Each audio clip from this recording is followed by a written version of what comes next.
Assalamualaikum warahmatullahi wabarakatuh. Perkenalkan, nama saya Niswatun Nisa. Saya adalah mahasiswi Universitas Islam Negeri Siber Syekh Nurjati Cirebon dengan NIM 23811300714. Adanya video ini untuk memenuhi tugas mata kuliah Micro Teaching yang diampu oleh Bapak dosen yang terhormat, yakni Bapak dosen Dr. Ramanda Rudwi Hantoro, MPDI. Adanya video ini untuk membuat video pembelajaran dengan mata pelajaran Al-Quran dengan tema ilmu tajwid, yakni idgham bila ghunna. Apabila terdapat banyak kesalahan dalam prakteknya, saya mohon maaf yang sebesar-besarnya. Selamat menyaksikan. Assalamualaikum.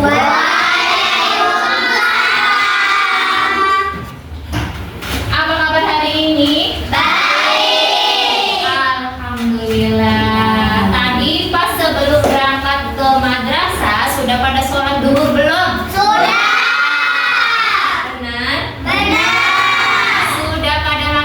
Belum? Sudah. Berarti semangat ya? Ya. Semangat untuk belajar? Ya. Coba dites DP Anur Huda. Siap. Alhamdulillah, berarti semangat ya. Nah, sebelum dimulai pembelajaran, terlebih dahulu kita baca doa dulu. Coba disiapkan. Rizky siapkan. Dulu belajar doa belajar.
Ditulis dulu sekarang.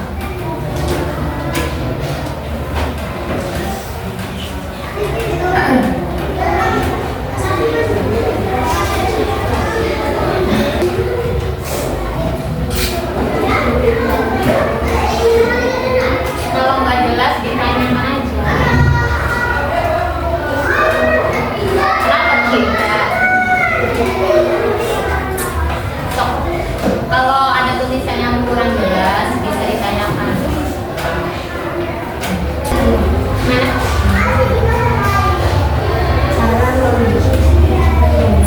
Cara membacanya, memasukkan bacaan.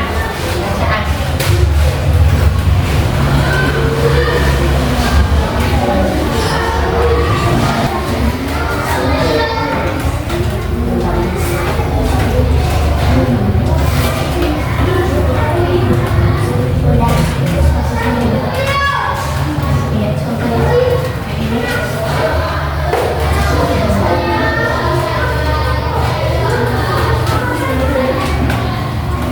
Sudah? Ya, sudah ya. Maka sebelum Ibu jelaskan, Ibu pengen tahu dulu tepuk kalimat kaidah. Bila ku senang, bila ku senang, alhamdulillah. Bila ku lupa, bila ku lupa, astagfirullah. Bila berjanji, bila berjanji, insya Allah. Bila ku sedih, bila ku sedih, hasbunallah. Subhanallah, subhanallah. Hasbi Allah. Allahu Akbar, Allahu Akbar. Allah Maha Besar. Kasih semangat. Kasih. Nah, idgham bila guna itu artinya tadi apa? Cara membacanya gimana? Memasukkan bacaan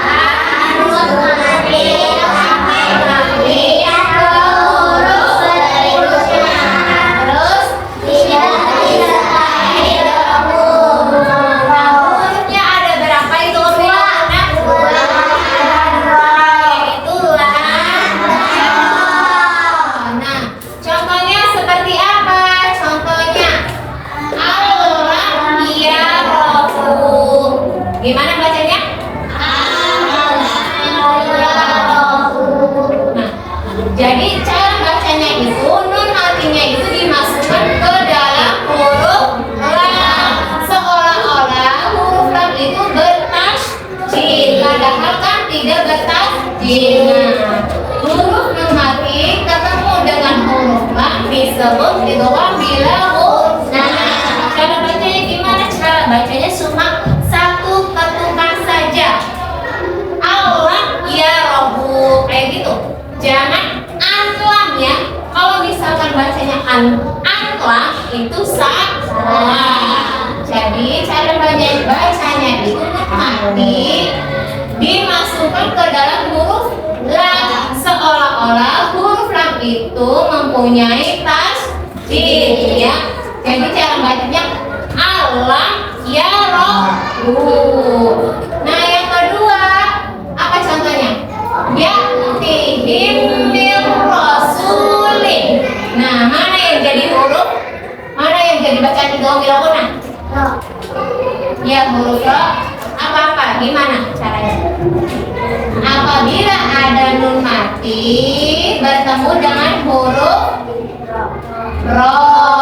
Nah, ini disebut bacaan idgham bila guna. Cara bacanya seperti apa? Ya, ihim rasulin. Ya, paham? Cara bacanya seperti apa tadi? Ya, ihim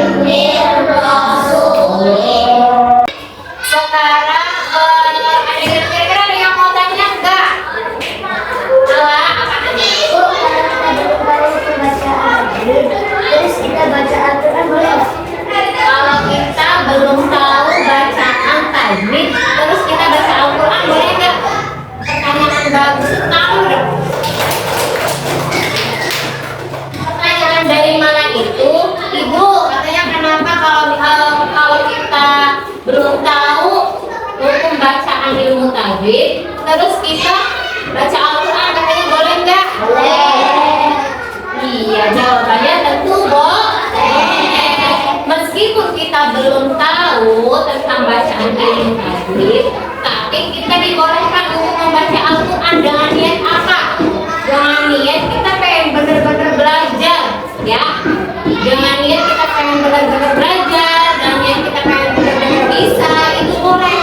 Karena apa? Karena Allah itu suka anak-anak yang belajar, ya. Nah, apalagi kalau misalkan kita sudah bisa nih belajar ilmu tajwidnya, sudah tahu semua. Nah, itu lebih bagus. Nah, karena apa? Karena belajar ilmu tajwid itu penting. Pentingnya apa, Bu? Ketika kita setiap hari membaca Al-Quran nih, bukan setiap hari ya, sewaktu-waktu mungkin. Kalian membaca Al-Quran. Nah, kalian bisa sudah tahu nih tentang hukum-hukum ilmu tajwid. Pasti didengarnya juga akan didengarnya juga akan bagus, akan tartil. Nah, beda lagi ceritanya kalau misalkan kita belum tahu hukum bacaannya, terus kita baca Al-Quran, pasti terdengarnya kurang Nah, karena mana yang dibaca dengung, mana yang dibaca jelas kan kita tidak tahu ya. Nah, terus pada Al-Quran itu, Ibu ya, dalam pembacaan Al-Quran itu ketika kita membaca salah dalam mengucapkan huruf atau harokat, itu beda artinya. Itu akan membedakan arti dalam Al-Quran tersebut. Makanya kita dianjurkan untuk belajar ilmu tajwid. Supaya apa? Supaya yang ditulis, supaya yang ditulis dalam Al-Quran itu benar-benar artinya sama yang kita ucapkan. Nah, sudah jelas belum? Ya, sudah paham? Yang bisa nyaman lagi enggak? Ya, apa nak Rizky? Al-Quran itu apa? Al-Quran itu kalam Allah, firman Allah. Al-Quran itu apa? Sebagai kitab sucinya siapa? Allah. Sebagai kitab sucinya umat Islam. Yang itu di dalamnya ada apa aja sih, Bu? Di dalamnya itu yaitu firman Allah yang diturunkan untuk siapa? Untuk umat Islam, yaitu Nabi Muhammad, yang disampaikan oleh siapa? Malaikat.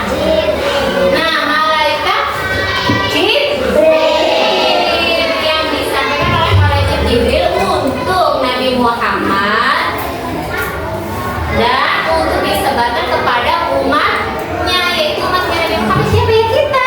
Umat Islam. Nah, di dalam Al-Quran tersebut itu diceritakan bagaimana sesuatu yang benar itu menjadi benar, sesuatu yang salah itu menjadi salah, sebagai petunjuknya umat Islam, agar bisa membedakan mana yang salah dan mana yang benar, kayak gitu ya, sebagai pedoman. Ada lagi nggak? Ini tentang itu bila sudah mengerti? Sekarang coba Ibu pengen dibagi dua kelompok ya. Ya, boleh ya dibagi dua kelompok. Laki-laki, perempuan. Ya. Ya. Nah, coba buat contoh itu bila guna. Yang kelompok satu mana? Siapa pengennya? Perempuan? Oke, perempuan kelompok satu ya. Laki-laki kelompok berapa? Dua. Perempuan pengennya huruf apa? Lam atau ro? Lam atau ro? Lam.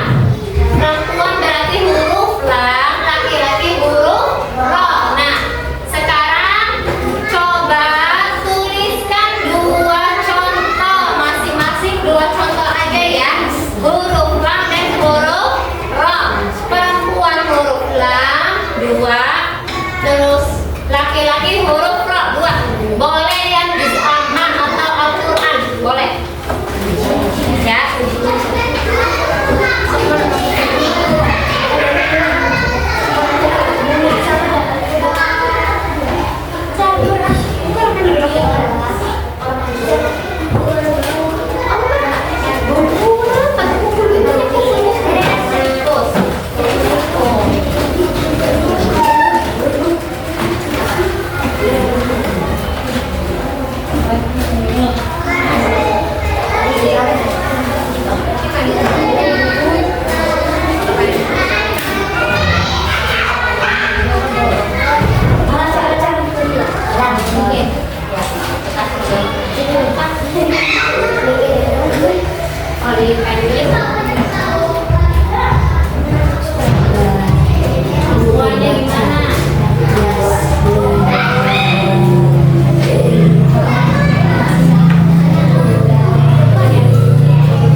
dulu.